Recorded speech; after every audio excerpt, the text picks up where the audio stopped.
Halo, Bismillahirrahmanirrahim. Assalamualaikum warahmatullahi wabarakatuh.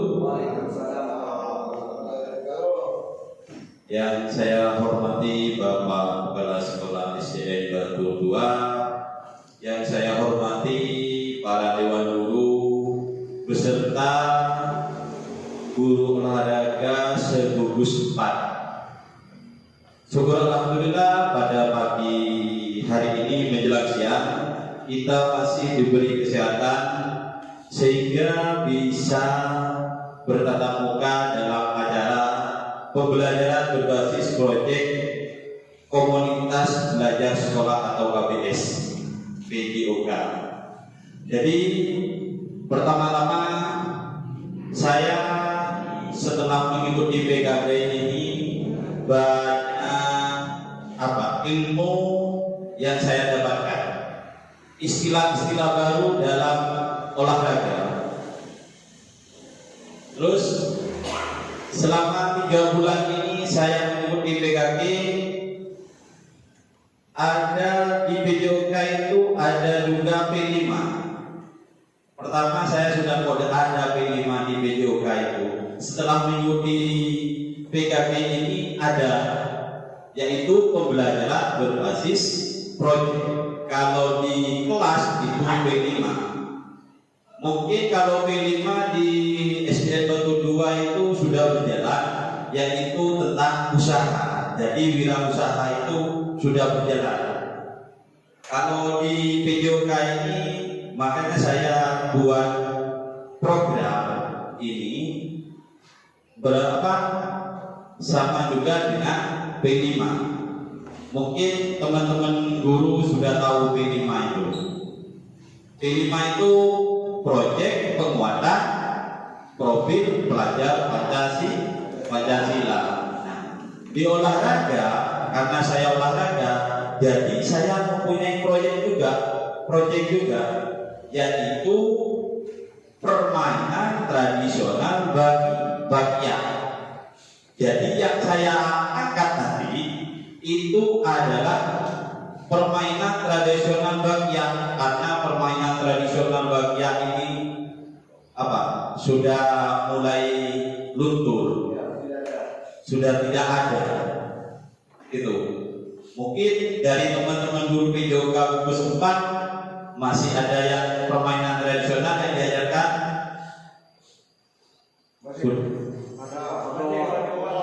Ya, mungkin domba sodor, mungkin yang lainnya eklek, ya. Jadi pelajaran atau permainan tradisional itu sebetulnya banyak manfaatnya. Itu yang pertama aktivitasnya, geraknya, ya. Yang kedua konsentrasinya, itu. Nah, ini yang saya buat proyek ini adalah cara membuat bakyak. Nah, jadi coba terus, nah ini. Jadi tujuan pembelajaran ini adalah melalui permainan tradisional peserta didik mampu mengenal penumbuhan rasa bangga dan cinta budaya lokal dengan menunjukkan nilai-nilai sesuai dimensi profil pelajar Pancasila. Jadi tujuannya itu, tujuan pembelajarannya. Jadi membuat peserta didik ini mengenal lebih banyak lagi permainan tradisional. Ya, terus menumbuhkan jiwa jiwa bangga, rasa bangga. Kalau di daerah, setiap daerah tidak sama permainan tradisionalnya itu. Misalkan di sini membuat peserta didik itu bangga kalau di sini mempunyai permainan tradisional, ya, yaitu bakyak. Terus produk hasil karya, produk yang dihasilkan nanti adalah sebuah alat permainan tradisional bakyak. Jadi yang saya akan proses itu adalah bagiannya yang membuat itu peserta didik. Ya, nanti setelah buat, coba di bawah ini contoh gambar bawah terus. Nah ini. Jadi ini contoh bagiannya bisa dari bambu, bisa dari apa? Kayu. Ya, itu. Jadi sesuaikan dengan usia peserta didik kita. Yang saya ambil, nih, apa ini? Nah, ini sudah ikut ke bawah. Nah, sudah tuh. Ya, jadi yang akan saya ambil itu adalah karya dari peserta didik, yaitu bagian. Ya. Terus publikasi produk hasil karya. Ini peserta didik itu pertama bisa melihat dari media sosialnya, bisa mengunggah, pokoknya mencari informasi, karena sekarang sudah peserta didik itu mayoritas sudah punya HP semua, jadi bisa dulu untuk pengenalan bagian itu seperti apa. Itu. Terus pertanyaan kunci, bagaimana cara melestarikan permainan tradisional? Nah, ini ya. Jadi peserta didik itu apa? Diingatkan untuk selalu bermain permainan tradisional, ya. Karena ya. Terus tipe proyek ini tantangan membuat karya seperti tadi yang saya katakan. Jadi peserta didik itu disuruh membuat karya, yaitu permainan tradisional berupa bagian. Jadi model pembelajaran SEM itu sport education model. Jadi anak-anak setelah membuat bagian itu, peserta didik membuat bagian itu, anak-anak ini peserta didik ini disuruh membuat, memainkan, menjadi wasit, pokoknya aktivitas semua itu peserta didik. Jadi guru kepala sekolah ini cuma mengawasi. Tuh. Terus,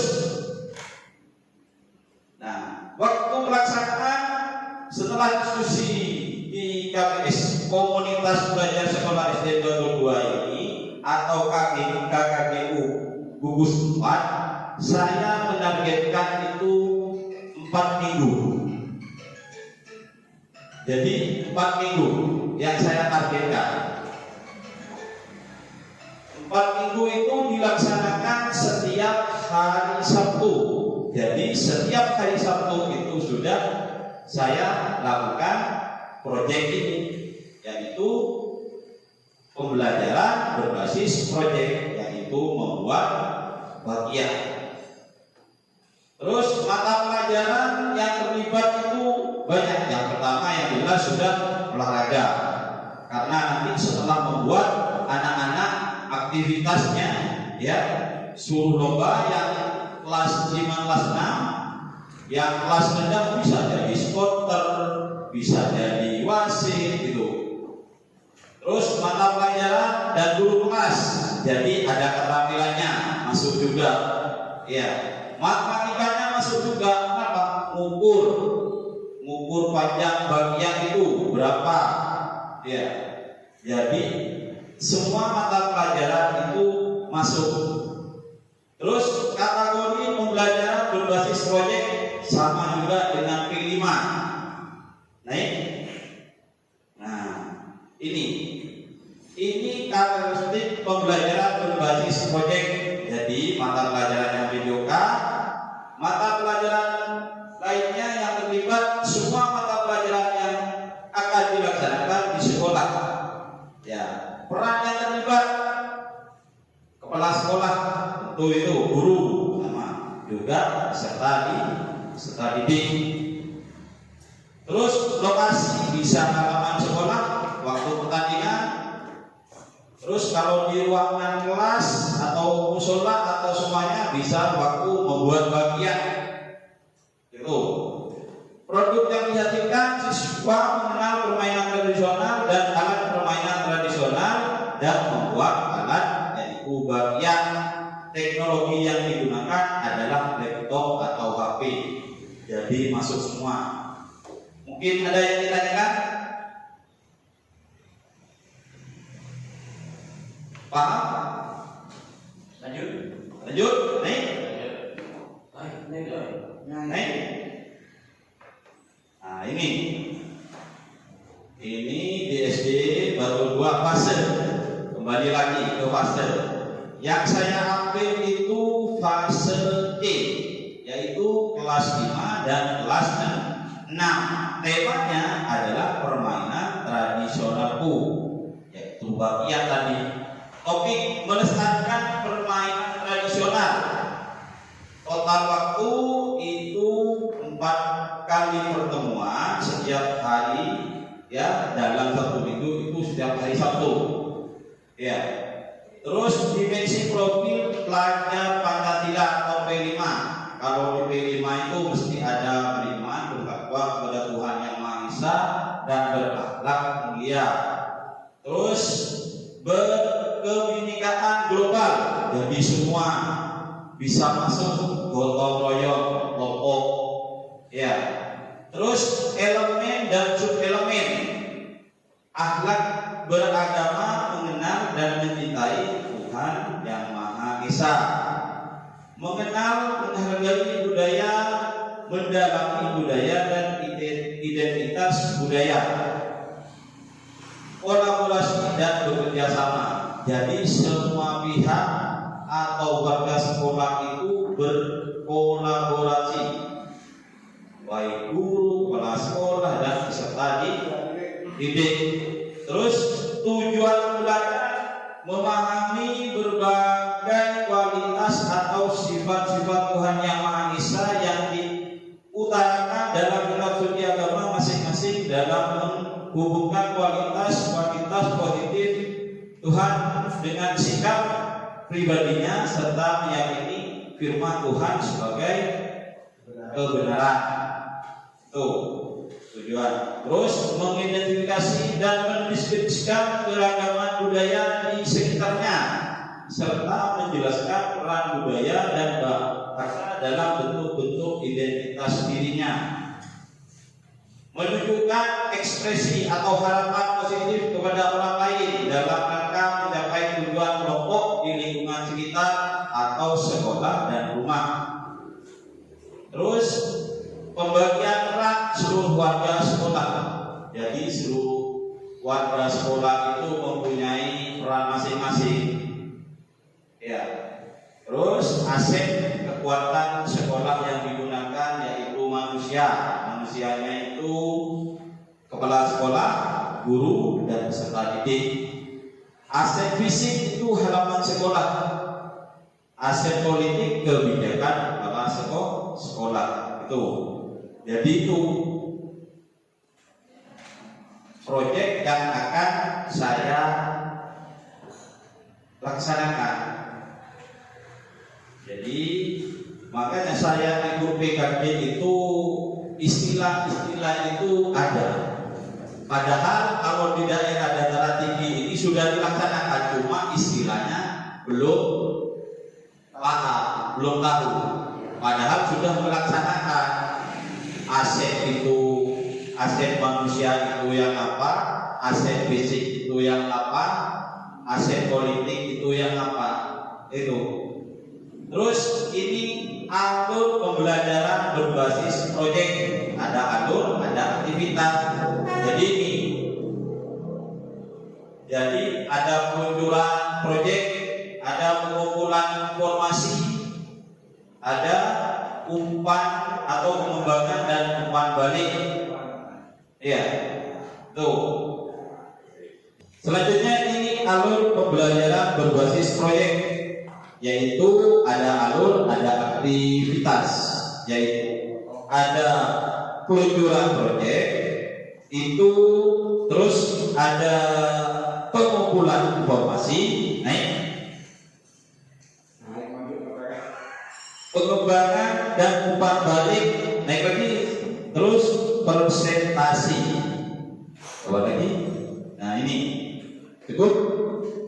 Jadi peluncuran proyek itu ada 6 yang saya usulkan, yaitu menyampaikan tema dan topik proyek secara keseluruhan serta menjelaskan tujuan pembelajaran. Ya, jadi saya menjelaskan ke kepala sekolah, ke guru, ke peserta didik apa tujuan dari proyek ini, ya. Terus menyusun jadwal kegiatan dan menentukan tanggal waktu. Jadi saya akan mengusulkan ke kepala sekolah itu waktunya, ya, menyusun jadwal waktu tanggal itu. Terus mengadakan sesi tanya jawab untuk memastikan guru memahami proyek dan apa yang diharapkan dari proyek ini untuk praktekkan kepada peserta didik. Terus mengadakan alat dan bahan untuk digunakan dalam pelaksanaan praktek. Terus mensosialisasikan kepada peserta didik. Terus melakukan praktek kegiatan. Jadi itu adalah peluncuran proyek. Ya, pengumpulan informasi ini dengan mengumpulkan peserta didik dan memberikan informasi terkait proyek yang akan dilaksanakan. Jadi semua, baik saya sendiri sebagai pelaksana proyek ini, terus kepala sekolah, guru, peserta didik ini akan menginformasikan, ya.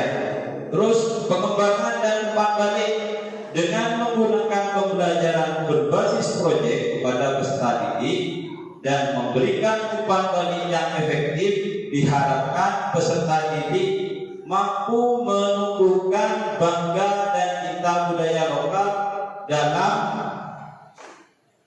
konteks permainan tradisional dan memberikan manfaat maksimal bagi perkembangan fisik, sosial dan emosional. Itu.